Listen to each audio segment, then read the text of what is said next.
आध्यात्मिक कहानी अंतर्यामी का देश।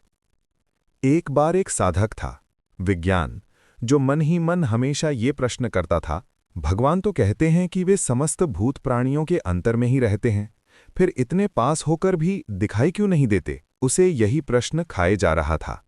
एक दिन वो शांत जंगल में गया और ध्यान में बैठ गया। ध्यान गहरा होते होते उसने भीतर प्रश्न किया, हे प्रभु, जब आप मेरे अंतर में ही हैं, इतने समीप हैं, फिर मैं आपको देख क्यों नहीं पाता। तभी भीतर से एक मधुर आवाज सुनाई दी, बेटा, कारण माया है।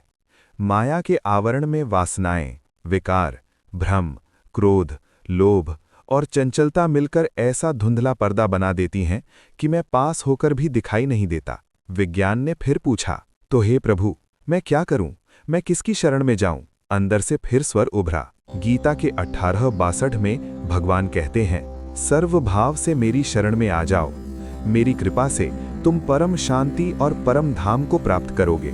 ये सुनकर साधक बोला, तो क्या मुझे बाहर कहीं तीर्थों में खोजने की आवश्यकता नहीं।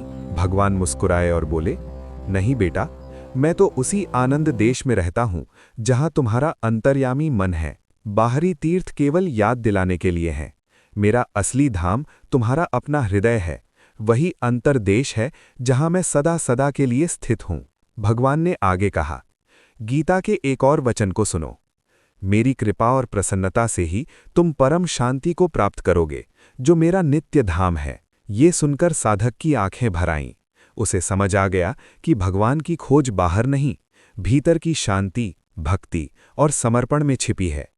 धीरे धीरे उसके मन की अशुद्धताएं मिटने लगी, भ्रम हटने लगा, और जिस दिन उसके मन का पर्दा पूरी तरह उठा, उसी दिन उसे भीतर प्रकाश दिखाई दिया और वो समझ गया कि भगवान तो हमेशा से उसके भीतर ही थे।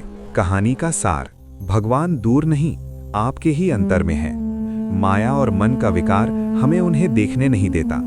समाधान केवल एक, पूर्ण समर्पण। शांति, आनंद और ईश्वर प्राप्ति का धाम कोई बाहरी स्थान नहीं, अंतर्यामी का देश, आपका अपना हृदय।